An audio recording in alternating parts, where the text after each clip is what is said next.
welcome back to my kitchen. I'm Kiki Lani, and this is All My Good Things.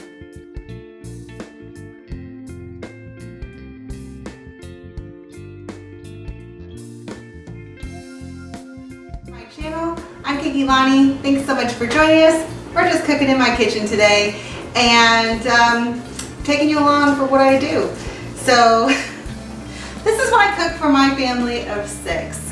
Things, meals, and desserts, all the things that I like to make at home to save money, to save time, and to create delicious meals for my family that the kids love and I love too. So one of the things that has really changed my cooking habits has really been amazing. If you're like me and you have best intentions and great ideas for dinner all week long and then chaos happens because kids, school, schedules, people getting sick, I'm not feeling like doing stuff. I have found that thinking ahead and doubling recipes and cooking for the freezer, not just for your family, is one of the smartest things you can do as a mom. So some of my tips are this. If you're going to make a meal that can be frozen, double your recipe, freeze half of it, and you're ready to go on a night when you have soccer practice or gymnastics or lots of homework or all the kids are cranky and you just want to sit down and relax. So I'm gonna take you through this recipe. This recipe is my meatball recipe. It's Jimmy Ray's birthday and he requested meatballs for his birthday dinner. Meatballs and spaghetti is a family favorite and I love making meatballs for the freezer. I always double my recipe, make tons of extra. I will do the work one time and then have meals for several days. So I'm going to take you on the process, show you what to do so that you can do it yourself.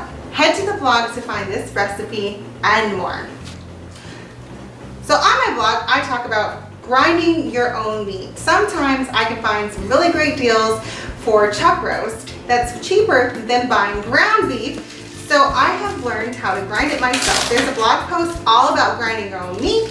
You can check it out in the comments, in the links below. You can check out that post in the links below.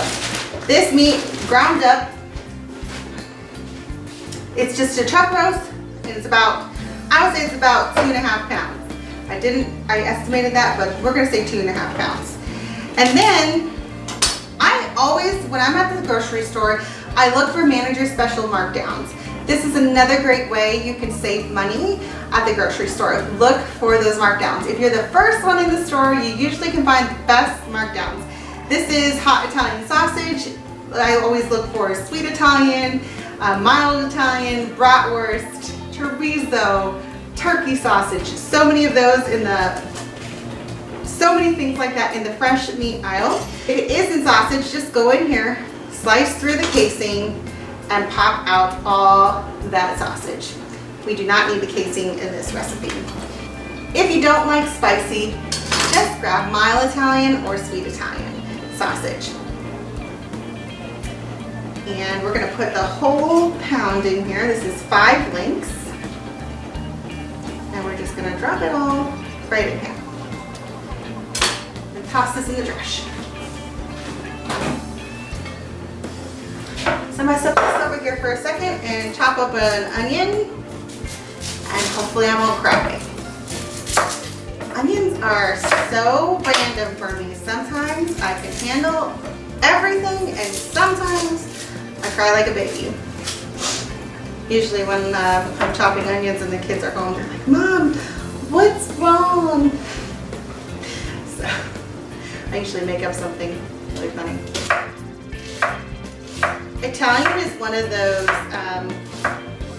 easy cuisines and there's so many different variations. This is just my variation of meatballs and this is my variation of meatballs and I just use whatever I have on hand. I have made meatballs so many different ways. This is just like I would say a basic classic recipe. If you are like me, like to alter things a little bit, don't feel like you're stuck in this recipe. You can make it your own. So if you like a little bit more of seasoning, one seasoning or another, or you don't like onions, or you don't like this or that, leave it out. Change it to what you like. Change it to what your family likes. I find my kids will eat all the onions if they can't see them. And they really don't see them in when they're in the meatballs. I absolutely adore pepperoncinis. What I love even more than the pepperoncinis themselves is the liquid that the pepperoncinis are stored in. This stuff is liquid gold. It is so good in Italian food. I put it in everything. I put it in my pasta sauce for a little bit of a tang. So again, I'm putting this in my meatball sauce. You don't have to use this. You can use a little bit of wine, red wine vinegar if you want to give it a little bit of tang. Red wine would be great. So I'm just going to put about a tablespoon of this juice in here. And I'm also going to grab out a couple pepperoncinis and chop them up and put them in the meatballs too. It's not traditional. I'm telling you, you don't have to do traditional. You do you. I have an array of spices here. We have panko breadcrumbs, Parmesan cheese, eggs, oregano, garlic powder, onion powder, pepper, salt, and milk. And we're gonna add all of this in here and get it mixed up.